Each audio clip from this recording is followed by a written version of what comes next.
मला एकटीला कुरडया करता येतील का? तुम्हाला असा प्रश्न पडला आहे का? तर होय, तुम्हाला एकटीलासुद्धा या कुरडया करता येतील. ते पण गव्हाच्या. 1 किलो गव्हाच्या कुरडया आज आपण एकदम साध्या आणि सोप्या पद्धतीने कशा करायच्या ते बघणार आहोत. अजिबात न घाबरता, न टेन्शन घेता 1 किलो गव्हाच्या कुरडया तुम्ही या पद्धतीने बिनधास्त करा. अजिबात तुमच्या कुरडया बिघडणार नाहीत. तुम्हाला 100% कुरडया येणार. नमस्कार, माझ्या स्वयंपाकघरात तुमचं खूप खूप मनापासून स्वागत. 1 किलो लोकवण गहू घेतला आहे. तुम्ही तुमच्या आवडीप्रमाणे गहू घेऊ शकता. पण लोकवण गव्हाच्या कुरडया छान तयार होतात आणि चीकसुद्धा जास्त पडतो. परातीमध्ये गहू घालून घेतले. गहू चांगले आपल्याला निवडून घ्यायचे आहेत. गहू चांगले निवडून झाले की पातेल्यामध्ये घालून घ्यायचे आणि 2 वेळा पाण्याने चांगले धुवून घ्यायचे. यामध्ये जर मातीचे खडे राहिले असतील तर असे धुतले ना ते निघून जातात. 2 वेळा असे चांगले गहू चोळून धुवायचे. आता यामधलं पाणी आपण काढून घेऊया. मोठा स्टीलचा डबा घेतला. अशा स्टीलच्या डब्यामध्ये आपण हे गहू घालून घेऊया आणि गहू भिजण्यासाठी भरपूर असं पाणी घालायचं. गव्हाच्या दुप्पट पाणी घातलेलं आहे आणि 3 दिवस आपण गहू भिजवणार आहोत. रोज यामधलं पाणी बदलायचं आहे आणि दुसरं पाणी घालायचं आहे. गव्हाचा डबा घरामध्ये ठेवायचा, उन्हामध्ये ठेवायचा नाही. तिसऱ्या दिवशी बघा. आता यामधलं आपण पाणी काढून घेऊया. सगळं पाणी मी नितळून घेतलं. बघा आपले गहू एकदम चांगले अशी भिजलेले आहेत. हाताने दाबलं तरी यामधला चीक बाहेर येत आहे. आता मोठं मिक्सरचं भांडं घेतलं आणि त्यामध्ये असे थोडे थोडे गहू घालून आपण मिक्सरमध्ये वाटून घेऊया. थोडंसं पाणी घालायचं आणि मिक्सर चालू बंद करत आपण हे गहू वाटून घेऊया. जास्त पण बारीक करायचे नाही, नाहीतर आपल्या गव्हाची ताम सगळी आपल्या कुरडयामध्ये उतरेल आणि आपल्या कुरडया लाल होतील. बघा सगळे गहू असे फुटले पाहिजेत असं वाटून घेतलं. एक मोठं स्टीलचं पातेलं घेतलं. अशी बारीक सोजीची चाळण घेतली आणि या चाळणीमध्ये वाटलेले गहू असे घालून घ्यायचे आणि हे असं हलवून हलवून चीक आपल्याला गाळून घ्यायचा आहे. आता पातेल्यामध्ये बघा एवढा असा आपला चीक खाली पडलेला आहे. आता हा गव्हाचा चोथा एका भांड्यामध्ये काढून घेऊया. सगळे गहू असेच आपण वाटून घेऊया. गहू वाटून झाले, गाळून झाले. आता परत हा चीक आहे तो गाळून घेऊया. डब्याला असं स्वच्छ कापड बांधलं आणि कापडाने हा चीक गाळून घ्यायचा आहे. म्हणजे आपल्या कुरडया एकदम पांढऱ्या शुभ्र तयार होतात. हे असं सारखं हलवलं ना पटापट आपला चीक खाली गाळला जातो आणि ही कपड्यावरती बघा अशी ताम राहते. आता हा फेस आणि तांब आहे ते आपण काढून घेऊया. आता या गव्हाच्या कोंड्यामध्ये भरपूर पाणी घालायचं आणि हाताने चुरून परत चीक आपण काढून घेऊया. असं 3 वेळा करून घ्यायचं म्हणजे यामधला सगळा चीक आपला निघला जातो आणि भरपूर अशा कुरडया आपल्या तयार होतात. असा सगळा चीक आपण पिळून घेऊया. परत गाळणीने हा चीक गाळून घेऊया. असं 2 ते 3 वेळा करून घ्यायचं म्हणजे कोंड्यामधला चीक आपला सगळा निघला जातो आणि कुरडया भरपूर तयार होतात.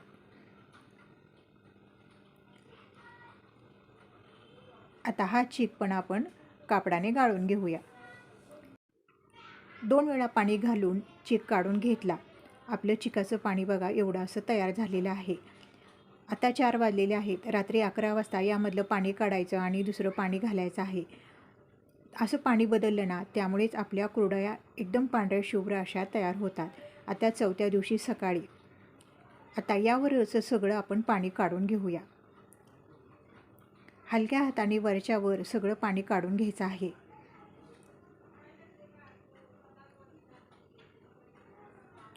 पाणी बघा सगळं काढून झालेलं आहे आणि एवढा चीक आपला असा तळाशी बसलेला आहे. आता चीक आपण आधी चमच्याने असा मोकळा करून घेऊया.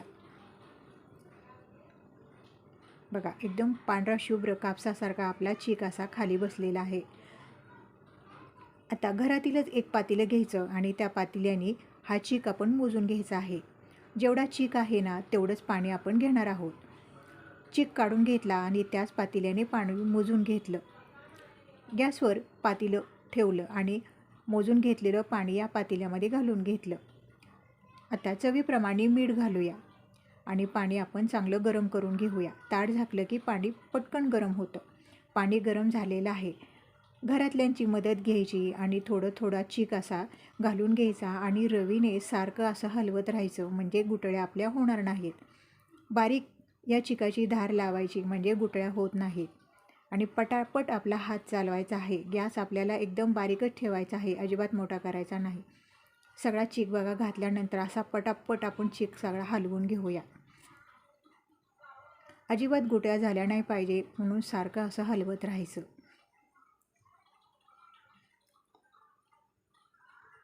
एकसारखा असा चीक सगळ्या बाजूने हलवून घेऊया. आता ह्या रवीला लागलेला चीक आहे तो काढून घेऊया आणि 5 मिनटं ताट झाकून चीक आपण शिजवून घेऊया. 5 मिनिटांनी ताट काढून परत खालीवर चीक आपल्याला हलवून घ्यायचा आहे. त्यामुळे सगळ्या बाजूने आपला चीक चांगला शिजला जातो. कुरडया करण्याची लगेच घाई करायची नाही. चीक चांगला 15 ते 20 मिनटं चांगला शिजवून घ्यायचा. त्यामुळेच आपल्या कुरडया ज्या आहेत ना त्या एकसारख्या जाळीदार तयार होतात. अजिबात त्याचा चुरा होत नाही. असं हलवून घेतलं की परत ताट झाकून 5 मिनटं आपण चीक शिजवून घेऊया. परत थोड्या वेळाने ताट काढून बघायचं आणि परत चांगला चीक आपण खालीवर हलवून घ्यायचा आहे. असं 3 वेळा करून घ्यायचं म्हणजे चीक आपला चांगला शिजला जातो.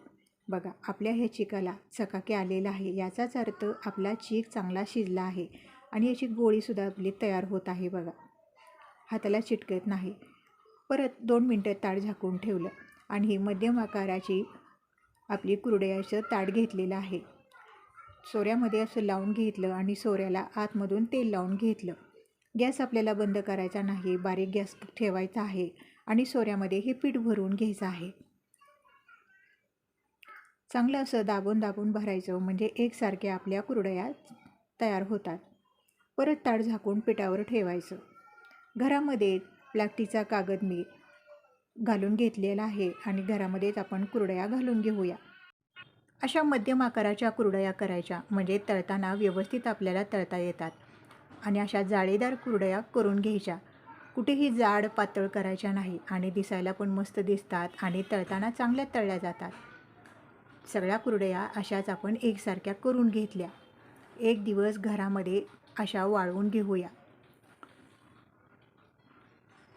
आणि 2 दिवस कडक उन्हामध्ये कडकडीत अशा वाळवून घेऊया. 3 दिवस कुरडया वाळवून घेतल्यानंतर अशा दिसत आहेत. एकदम जाळीदार आपल्या सगळ्या कुरडया तयार झालेल्या आहेत. अजिबात तुकडे झालेले नाही, चुरा झालेला नाही. आता कुरडया आपण तळून बघूया. दुप्पट तिप्पट आपली कुरडई फुललेली आहे आणि एकदम कापसासारखी पांढरी शुभ्रसुद्धा झालेली आहे. तुम्ही टेन्शन न घेता ह्या पद्धतीने कुरडया केल्याना तुम्हाला नक्की 100% कुरडया जमणार. आणि समजा कुरडया बिघडल्यात तर आपणच खाणार आहोत, पण प्रयत्न करायला काय हरकत आहे. मी एकटीने ह्या कुरडया केलेल्या आहेत. तुम्ही एकटा असाल ना तर तुम्ही या पद्धतीने कुरडया करून बघा. तुम्हाला 100% नको 101% कुरडया तुम्हाला जमणार. बघा आपल्या ह्या कुरडया दुप्पट तिप्पट फुललेल्या आहेत आणि एकदम पांढऱ्या शुभ्र झालेल्या आहेत आणि कुरकुरीत खुसखुशीतसुद्धा झालेल्या आहेत. तुम्हाला मी केलेल्या कुरडया कशा वाटल्या कमेंटमध्ये सांगायला विसरू नका. माझा व्हिडिओ आवडला तर व्हिडिओला लाईक करा, चॅनलला सबस्क्राईब करा. व्हिडिओ पाहिल्याबद्दल मनापासून धन्यवाद.